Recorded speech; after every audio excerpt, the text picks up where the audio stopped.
Hey, what's up guys? Welcome back to my channel. My name is Philip Russell, aka the Real Slim Shaggy, and welcome back to another episode of my mini Planet Coaster series where I give you helpful tips and tricks on how to add realism to your parks. And today we are talking about railroad crossings and how to add some realism with them.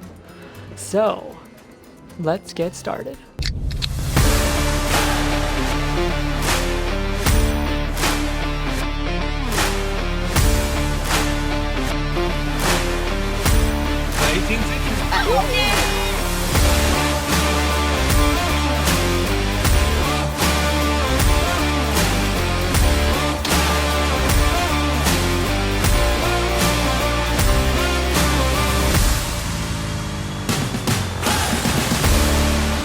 Okay, so bear with me a little bit. I am recording this after the fact because the recording didn't record my voice. So let's look at this gravel here. I've already laid it down, and I'll show you later on some of the tips and tricks on how to make it look even. But we're going to give a spotlight shout out. I like to do that in my series to give credit where credit's due. Open up the workshop here, and it looks like TPW. Thank you for your contribution. This is not just for railroad crossings. You can use it as path covers. It's very versatile, so make sure you go subscribe and add this to your park. Okay, so let's get back to actually placing these down. Now, as you can see, that the level of my ground is not quite level, so I had to fudge it a little bit, and I'll show you that, how I just tweaked the angle a little bit. And also, in real life, these railroads tracks would be down in, so the road would be flush, but that's a little limitation of the game.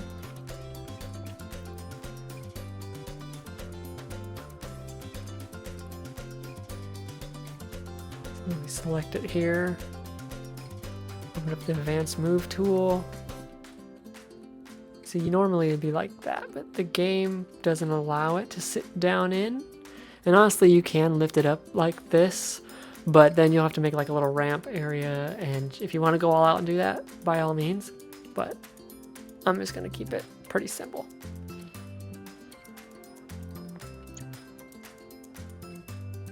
So this one, let me open up the advanced tool on this one and show you kind of what I did.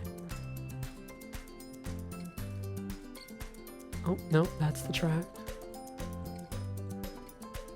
Okay. I'm actually just gonna turn this a little bit, add it. I want to go over the sides just so it'd be cohesive. It's okay if it goes over your path. Oh, that'd be a derailment. All right, so let's tilt this just a little bit, ever so slightly. And that's what I had to do with these other pieces like I was talking about. There we go. That'll work for now.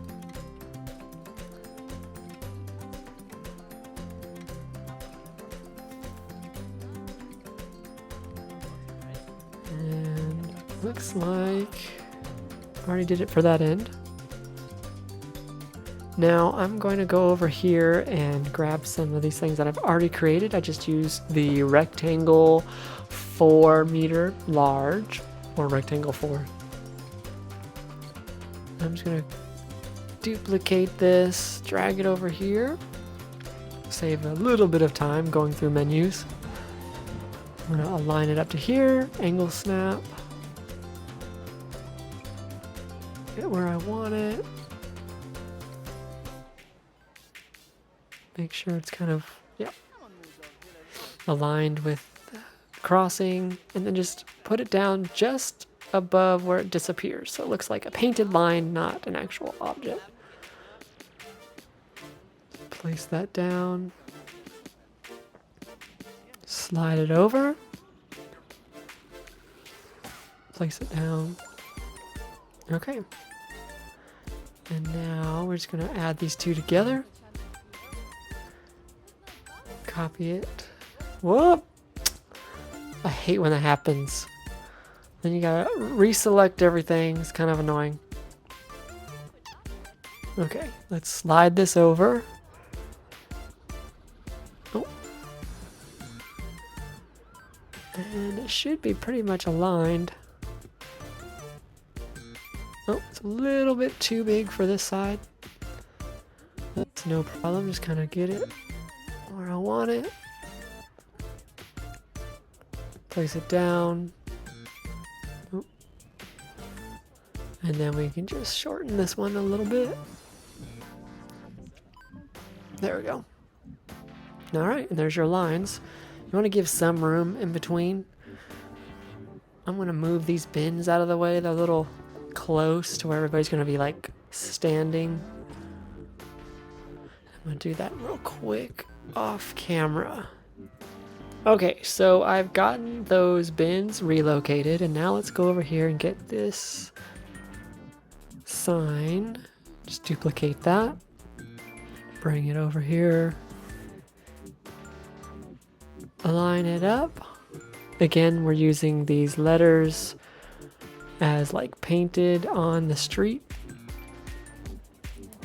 I might have to adjust, yep, the advanced move.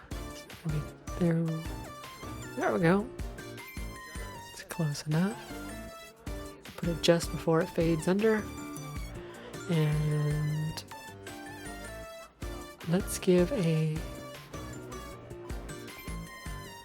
spotlight on these awesome letters. Look these up because I have multiple different letters and fonts from the workshop.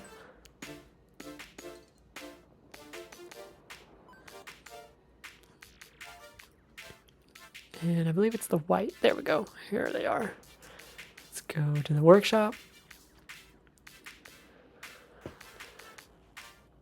And these particular letters are awesome because they're just generic enough you can use them everywhere.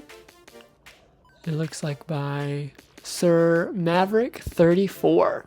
So go check them out. I use these all over for everything in my parks. Like I said, they're just generic enough. You can use them for pretty much anything. All right, let's get back to the game. So you want it to say like stop here, give them some room. Just duplicate this and drag it over to the other side. Spin her around.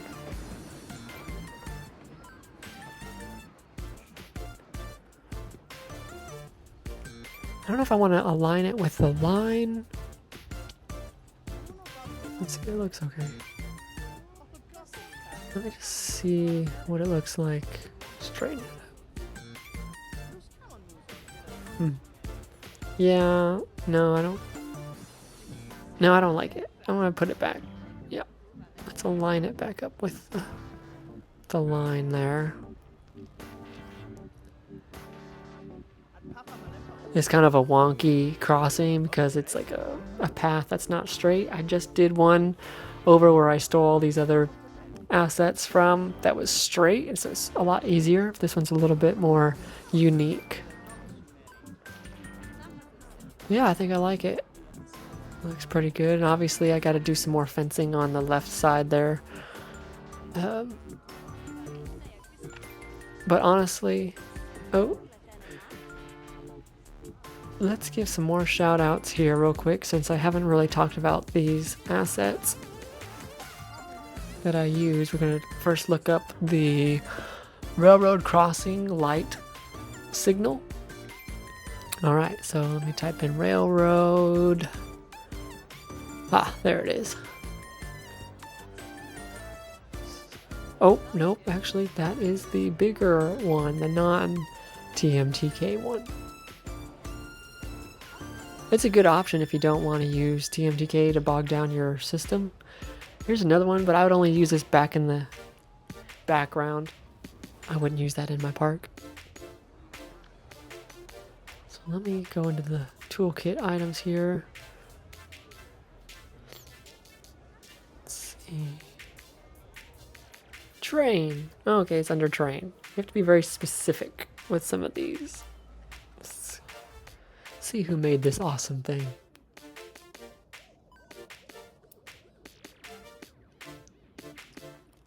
Looks like SD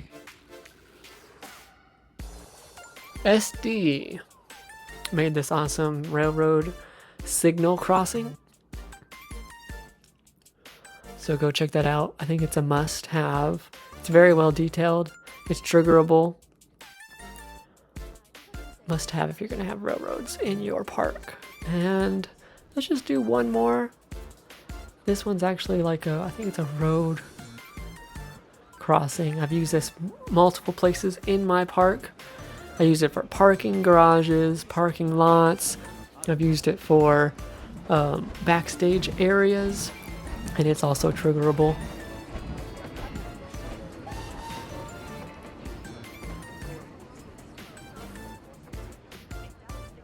And I believe it's only triggerable to go down. So if you want it, you have to leave it up, which is perfect for a railroad crossing. Not so much for like backstage areas, so you just leave it down.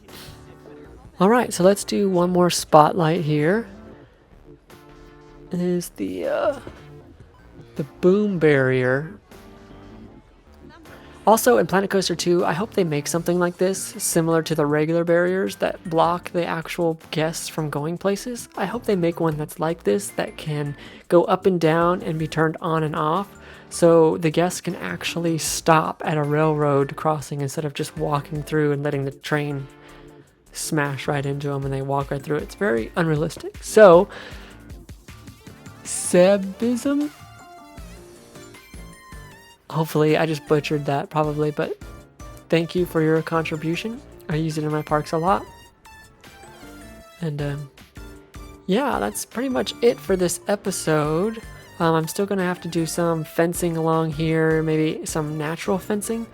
But honestly, I just went to Six Flags Over Texas, and when we went over the railroad crossing, I looked down and there was no fence, and I could just literally just walk down the train track if I wanted to. So I don't know, I'll play around with this, might do some natural barriers, rocks and such, plant beds with a little fence. But anyway, I think that's about gonna wrap us up for this episode. If you liked it, smash the like button, make sure you subscribe. I make a lot of videos. I do some gameplay videos like you see here. I do some Call of Duty. I also do some cinematic vlogs. I have a cinematic series called My Journey. We're on season 3 right now, so go check that out. Make sure you subscribe so you don't miss any one of my videos. I also post this on Planet Coaster Nation on Facebook. So yeah, I am the Real Slim Shaggy, and I will see you in the next one. Just remember, spread love, not hate. When life gets blurry, adjust your focus, and until next time, peace.